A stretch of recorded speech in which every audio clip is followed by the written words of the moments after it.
Hey, Athon authors and fans, welcome. Today we've got Jaime Castle and Troy Osgood here talking about the third book in their Jeff the GM series, Mastering Magic. I'm a big fan, and if you haven't seen the cover of it, it's absolutely hilarious and gets into a little bit of the funny tropes that some of the book gets into. But first, we're going to talk about three other releases today.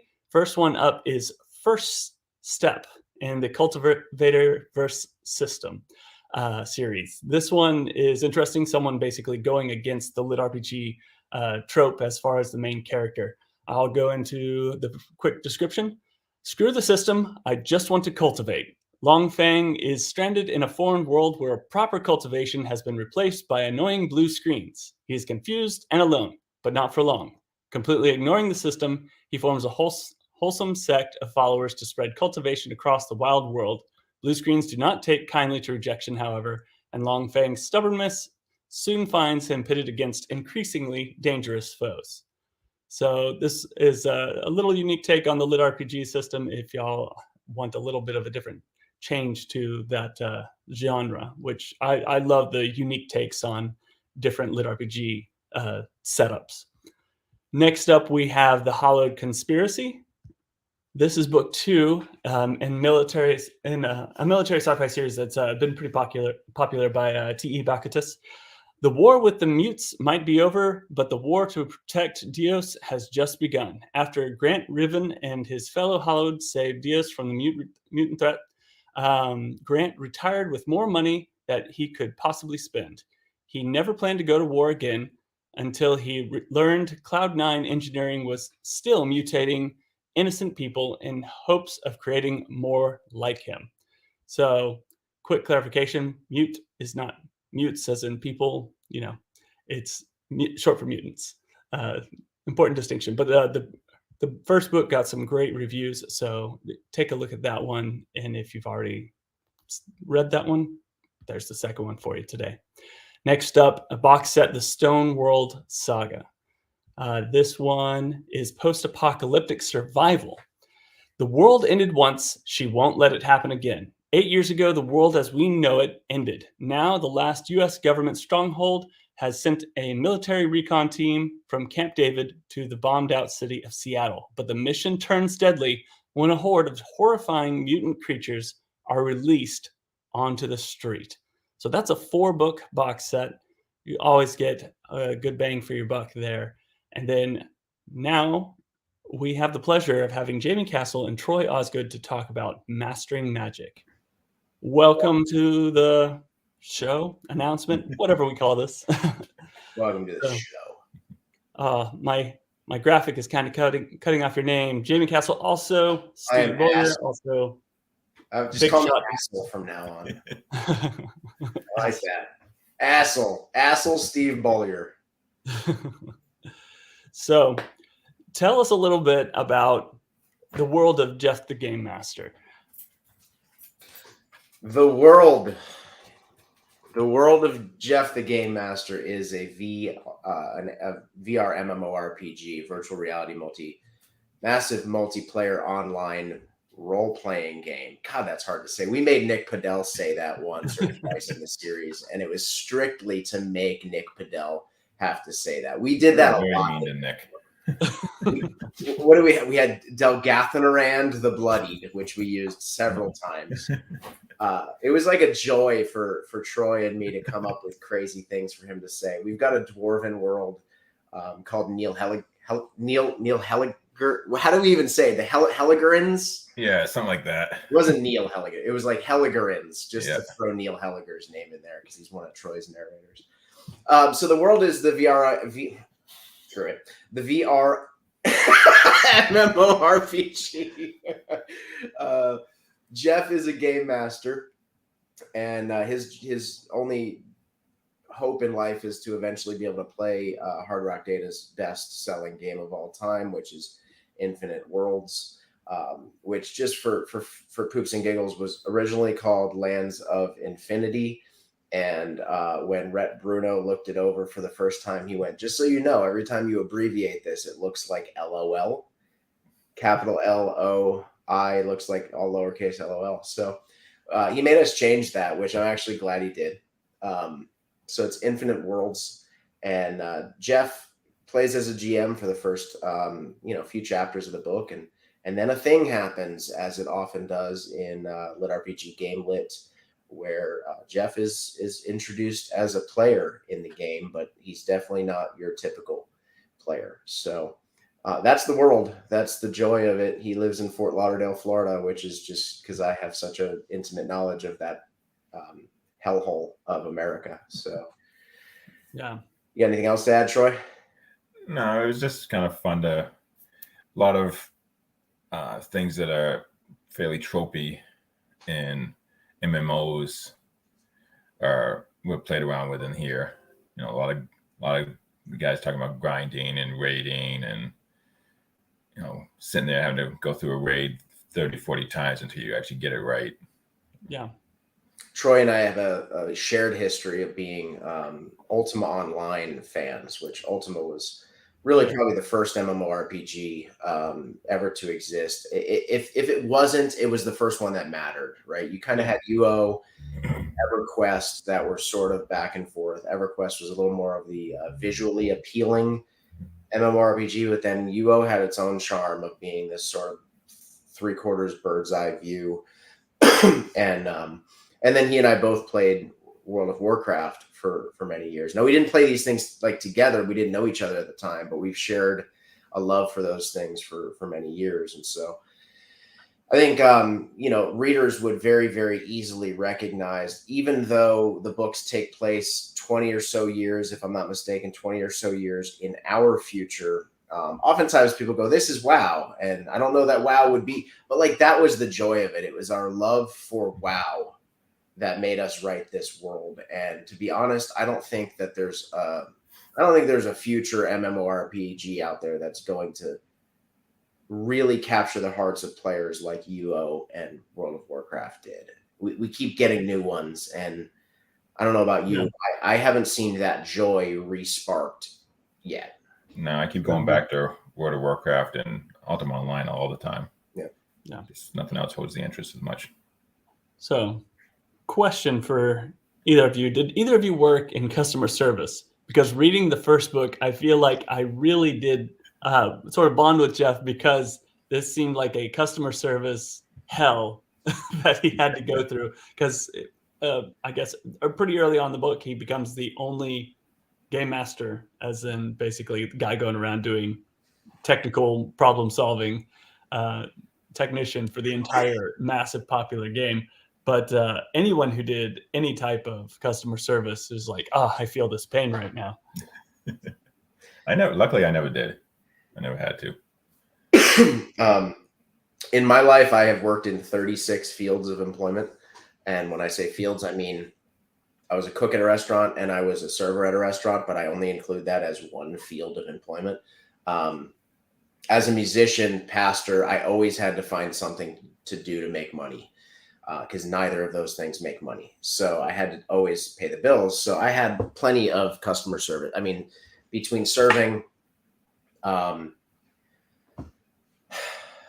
honestly, I dispatched like on the phone for my parents' towing business. Like I did a lot of that. I was a debt collector. I'm sorry, those of you who I probably called to try to get money from when I was 16 years old, and I shouldn't have even been working at this place because I wasn't old enough yet. I did a lot of that stuff, but I think a lot of my contribution to Jeff's character was that I was a GM on Ultima Online. So I had intimate experience of what that looked like, and it allowed me to recognize some of the things that we had to go through as GMs. And I think that, it was a short-lived thing for me because I realized I hated it very, very quickly. And the whole I can't play the game thing, people oftentimes, when I talk to people about this series, they're like, well, why couldn't he play the game? The reality is you don't want to play the game. It's not, we took it to a major degree where like Hard Rock Data wouldn't allow Jeff to play the game. But like, I didn't want to play when I was done doing a GM shift. I mean, it wasn't a paid position, right? Like it was it was nonsense. It was awful. I'd spend 4 hours answering people's questions, popping in and out of places, doing different things. And like at the end of the day, I was like, cool. Well, I didn't actually play, but I played. No. Well, that explains a lot coming into the book. I think we were talking about it earlier. What was the original idea? How did y'all decide to partner up on this? Troy, you want to take it, or you want me to? Yeah, it was having a conversation with Rhett and Steve, and Steve mentioned something about game master and getting into the game, and then they just started turning around in their head, and I just wrote something up and I sent it off to him and said, "Hey, check this out." And he's like, "Oh, I guess we're doing this." That was it. I mean, we just it was. I think Troy wrote like 20,000 words in like, I don't know, a day or two. And this was just sort of an idea. I said something like, wouldn't it be cool to tell the story from the perspective of a game master? And I don't think the conversation went a whole lot further than that. No. Troy just jumped on it. And I'm glad he did, because this turned out to be a tremendously fun series to write. So yeah. That's good.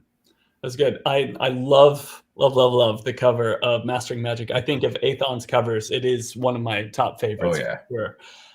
Why don't you tell the audience about the rabbit characters that are populating the cover? That goes back to Ultima Online, and there was a mob, monster in there called a Vorpal rabbit.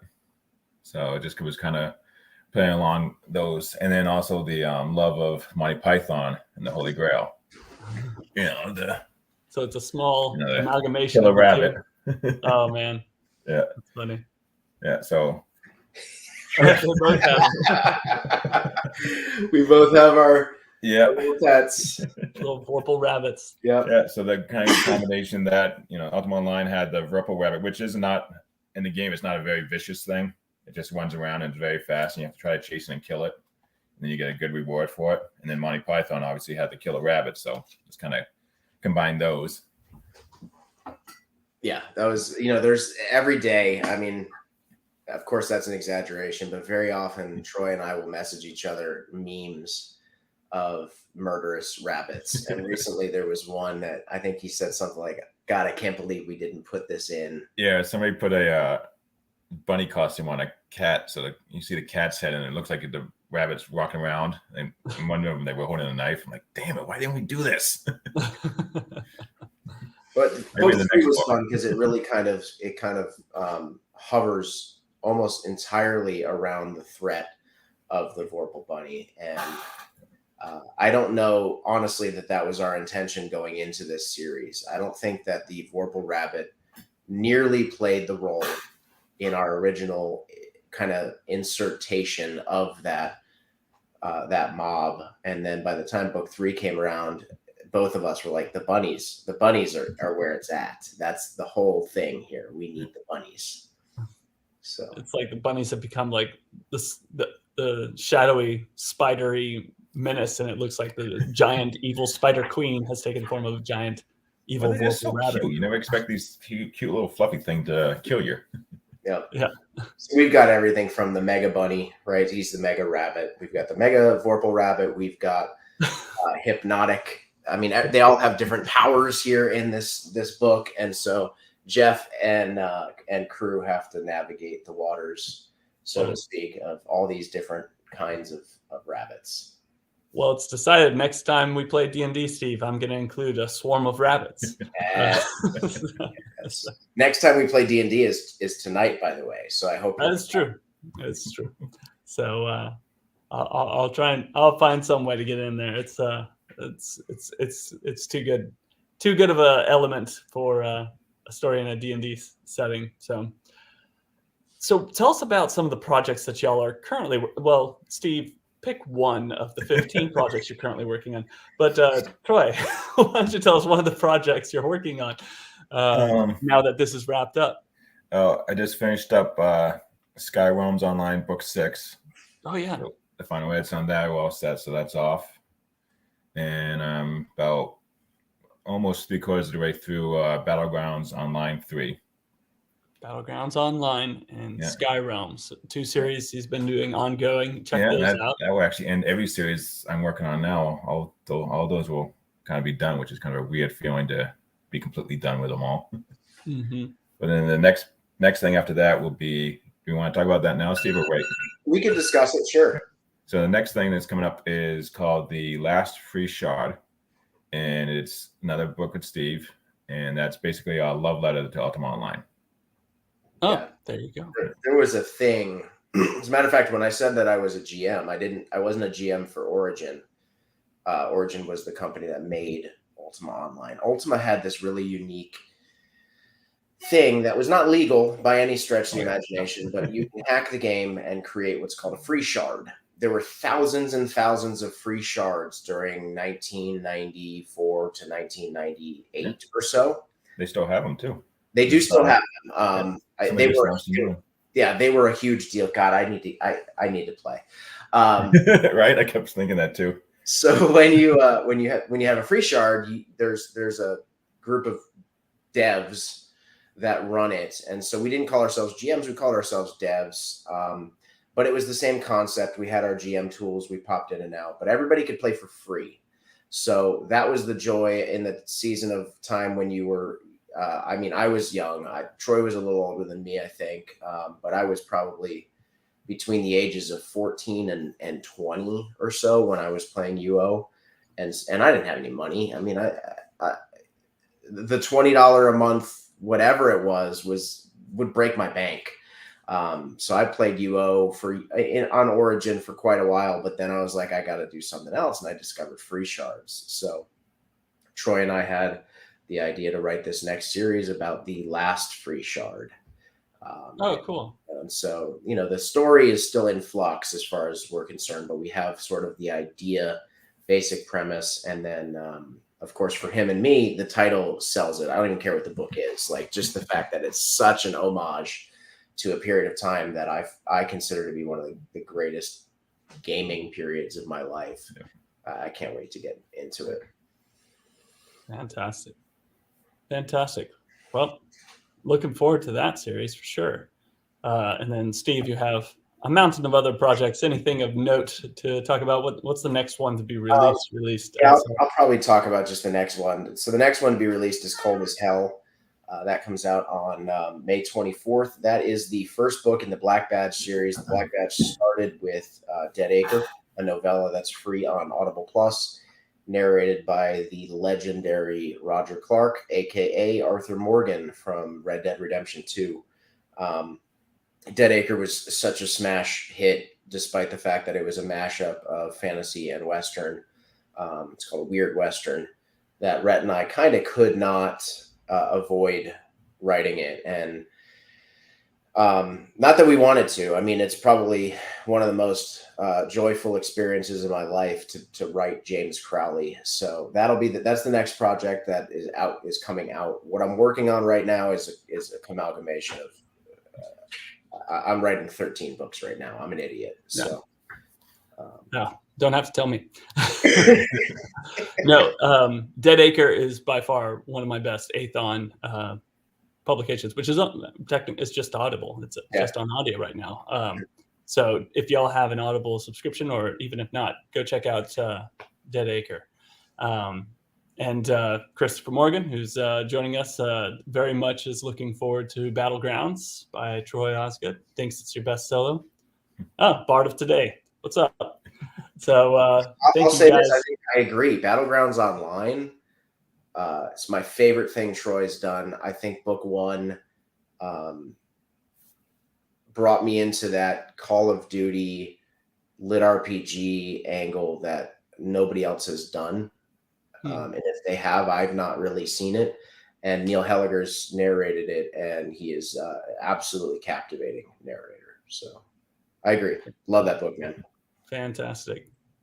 So all you fans, thank you so much for joining us. And hopefully we'll see you guys again soon on the next release. What was it called? The Shards? The last free shard.